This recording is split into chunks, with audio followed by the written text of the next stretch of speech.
नमस्कार, स्वागत है आपका कंट्री कनेक्ट टीवी में और एक और बड़ी खबर के साथ आपके साथ मैं हूं आर्यस अवस्थी।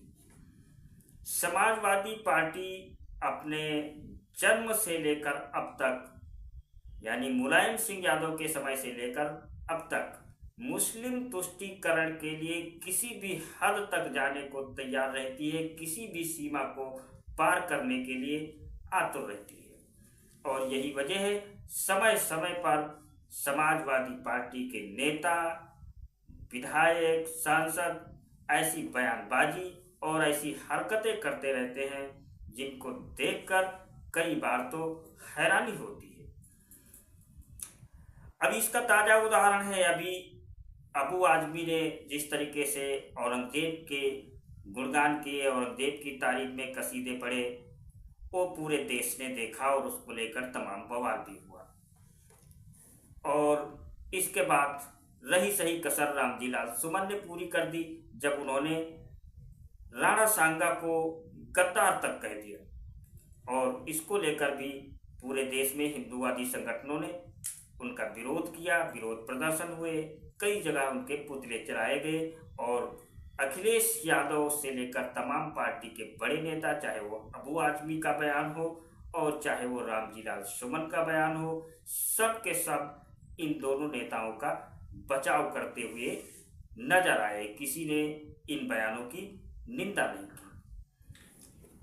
अब सवाल ये उठता है कि आखिर समाजवादी पार्टी को हो क्या गया है, वो इस तरह की हरकतें करते क्यों हैं? वो आखिर हिंदुओं को, सनातन को नीचा दिखाने का, उनकी निंदा करने का कोई अवसर छोड़ते क्यों नहीं है? तो इस सवाल का एक ही जवाब है, मुस्लिम वोट बैंक।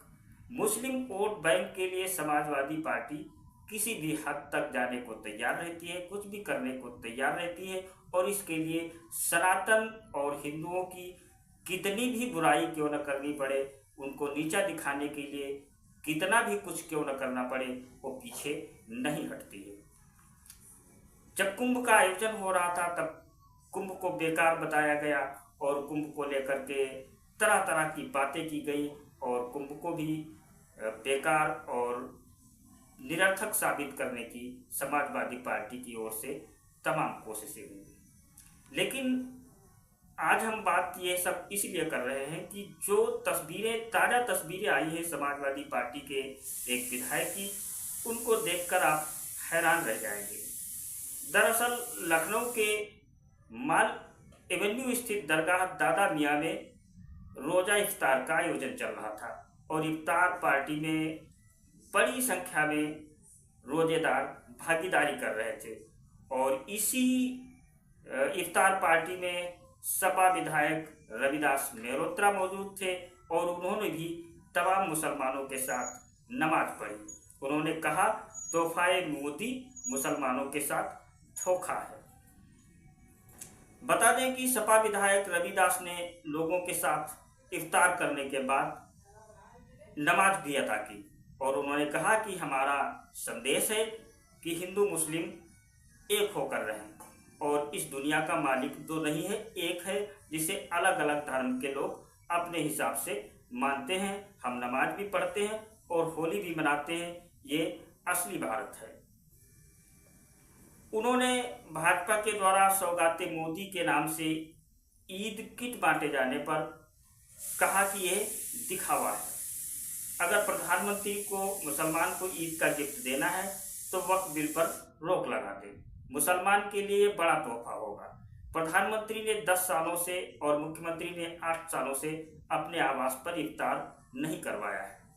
अब बड़ा सवाल ये है कि जिस तरीके से वक्फ पूरे देश में जमीनों की लूट खसोट कर रहा है, जमीनों पर अवैध कब्जे कर रहा है, और उसको इस तरह की लूट खसोट और माफियागिरी करने की खुली छूट देने से मुसलमानों का क्या हित हो जाएगा और इसमें कौन सा सेकुलरिज्म है, ये बात आज तक किसी की समझ में नहीं आई। लेकिन वक्फ बिल का विरोध करने के लिए समाजवादी पार्टी के सारे सांसद जंतर मंतर पर पहुंचे थे, जो मुस्लिम तुष्टीकरण का एक बड़ा उदाहरण है और मुस्लिम तुष्टीकरण का इससे बड़ा कोई नमूना और हो नहीं सकता।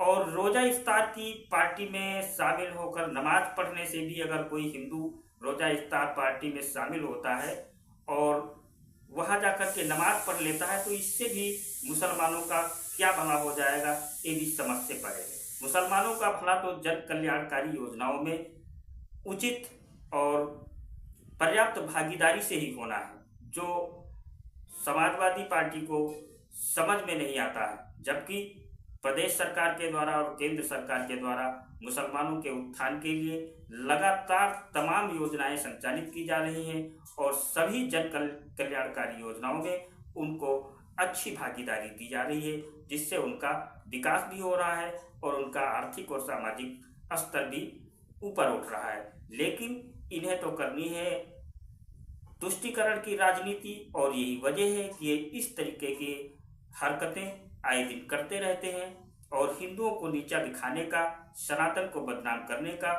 कोई भी अवसर ये नहीं छोड़ते। इसके लिए चाहे औरंगजेब, बाबर और गाजी तक की इनको तारीफ क्यों न करनी पड़े, गुणगान क्यों न गाने पड़े, ये सब कुछ करते हैं।